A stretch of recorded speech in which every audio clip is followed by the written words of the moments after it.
এক মুঠো পুঁটি মাছ আর ভাতের প্লেট একদম সাফ। এই ভর্তা দেখলে গরম ভাত নিজেই ডাকবে। ছোট মাছ বলে অবহেলা করবেন না, এক মুঠো পুঁটি মাছ স্বাদে কিন্তু রাজকীয়। তাহলে চলুন দেখে নেওয়া যাক আমি কিভাবে পুঁটি মাছটা ভর্তা করেছি। এখানে আমি পুঁটি মাছ ধুয়ে পরিষ্কার করে নিয়েছি, তারপরে হলুদ, লবণ, মরিচ দিয়ে আর রসুন বাটা দিয়ে সুন্দর করে মেখে নিচ্ছি। রসুন বাটাটা অবশ্যই দেওয়ার চেষ্টা করবেন, এটা দিলে ঘ্রাণ কিন্তু অনেক ভালো হয়। এগুলোকে আমি সুন্দর করে মেখে নিয়েছি। এখন আমি একটা প্যানের মধ্যে তেল দিয়ে দিলাম, আর তেলটা দিয়ে এখন সুন্দর করে এগুলোকে ভেজে নেব। আমার কাছে পুঁটি মাছ এমনিতে অনেক বেশি পছন্দ, আর যদি এইরকম ভর্তা হয় তাহলে তো কোনো কথাই নাই। পুঁটি মাছগুলো দেওয়ার কিছুক্ষণ পর আমি এটার মধ্যে কিছু রসুন কুচি দিয়ে দিচ্ছি। রসুনটা একটু কম বেশি হলে প্রবলেম না, ঝালটা আপনারা আপনাদের পছন্দ অনুযায়ী দিবেন। পেঁয়াজটা আপনারা রসুনের অনুপাতে দিবেন। আমি এখানে 2টা রসুন দিয়েছি, তাই বড় বড় সাইজের 2টা পেঁয়াজ দিয়ে দিয়েছি। এখন আমি এটাকে বেশ কিছুক্ষণ একদম ভাজা ভাজা করে নেবো। ভাজা ভাজা করতে করতে একদম এটার পানি একদম শুকিয়ে ফেলবো। দেখেন কতটা সুন্দর কালার হয়েছে। কালার দেখে মনে হচ্ছে এখনই মাছগুলোকে খেয়ে ফেলি। দেখেন আমি কথা বলতে বলতে কিন্তু আমার ভাজা হয়ে গেছে। এখন আমি এটার মধ্যে কিছু ধনিয়া পাতা দিয়ে দিচ্ছি। ধনিয়া পাতা দিলে এটার মধ্যে সুন্দর একটা ফ্লেভার হবে। আর এই যে দেখেন আমার ভাজা হয়ে গেছে, কতটা ইয়ামি একটা কালার হয়েছে।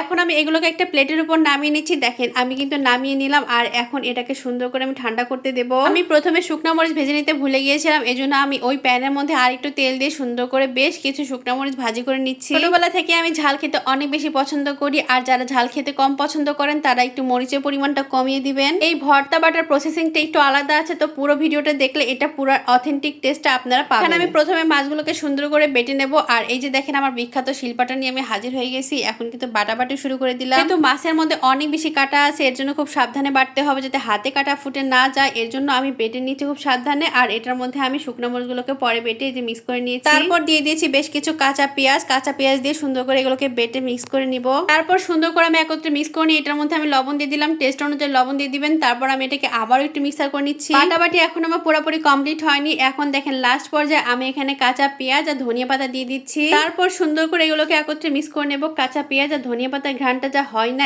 একদম অথেন্টিক বাঙালিয়ানা পুঁটি মাছের ভর্তা স্পেশাল হয়। বিশেষ করে গরম গরম ভাতের সাথে এইরকম ভর্তা হলে আর কোনো তরকারির দরকারই হয় না। এই ভর্তার আসল বিচার হবে কিন্তু গরম ভাতের সঙ্গে। এক লোকমা ভাত সঙ্গে পুঁটি মাছের ভর্তা, তারপরে বুঝি হতে সবসময় দামি খাবারের প্রয়োজন হয় না। অবশ্যই বাসায় বানিয়ে খাবেন, আর কেমন হয়েছে জানাবেন। সবাই ভালো থাকবেন, আল্লাহ হাফেজ।